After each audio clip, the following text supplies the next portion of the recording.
اعوذ باللہ من الشیطان الرجیم بسم اللہ الرحمن الرحیم السلام علیکم۔ علم لدنی کیا ہے؟ کیا یہ قرآن و حدیث سے ثابت ہے؟ یہ کیسے حاصل ہوتا ہے اور وہ کون لوگ ہیں جن کو اللہ تعالیٰ نے اس علم سے نوازا ہے اور اس علم کو کیسے حاصل کیا جا سکتا ہے؟ پیارے دوستو، آج کی اس ویڈیو میں ہم آپ کو علم لدنی کا مکمل تعارف کرائیں گے۔ آپ سے گزارش ہے کہ ہماری اس ویڈیو کو آخر تک ضرور دیکھیں۔ پیارے دوستو، علم لدنی ایک ایسی اصطلاح ہے کہ جس کے بارے میں علماء، محققین، فلسفیوں اور صوفیاء کرام نے بہت کچھ کہا اور لکھا ہے اور اس پر گہرائی سے بحث کی ہے۔ بعض کے نزدیک علم لدنی تمام علوم کا سرچشمہ ہے جو اللہ تعالیٰ کی طرف سے روحانی احلام سے حاصل ہوتا ہے۔ یہ علم کتاب، مدرسے، کالج، مکتب، استاد، کسب و ریاضت اور مجاہدے سے حاصل نہیں ہوتا، بلکہ اس کا براہ راست تعلق اللہ کی منشا اور عطا سے ہے۔ پیارے دوستو، اب چلتے ہیں قرآن پاک کی جانب کہ قرآن پاک میں علم لدنی کا ذکر کس طرح ملتا ہے۔ پیارے دوستو، قرآن پاک میں علم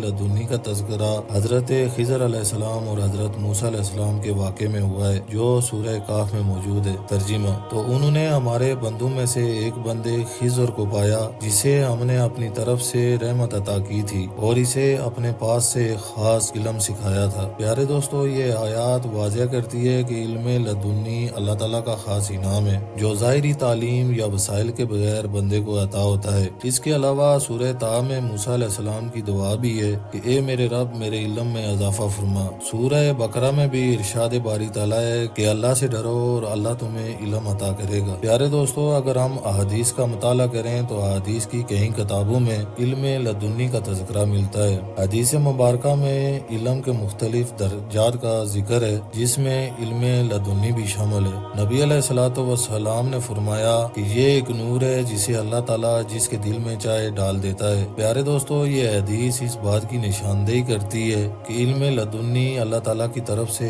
ایک روحانی نور ہے جو مومن کے دل میں القاء کیا جاتا ہے۔ حدیث قدسی میں اللہ تعالیٰ فرماتا ہے، اور جب میرا بندہ نوافل کے ذریعے میرا قرب حاصل کرتا رہتا ہے یہاں تک کہ میں اسے اپنا دوست بنا لیتا ہوں۔ پیارے دوستو، اب چلتے ہیں اس سوال کی جانب کہ وہ کون سے اللہ کے برگزیدہ بندے ہیں جن کو اللہ تعالیٰ نے علم لدنی سے نوازا ہے۔ تو دوستو، ان میں حضرت خضر علیہ السلام ہے، ان کے بارے میں قرآن پاک میں ذکر موجود ہے۔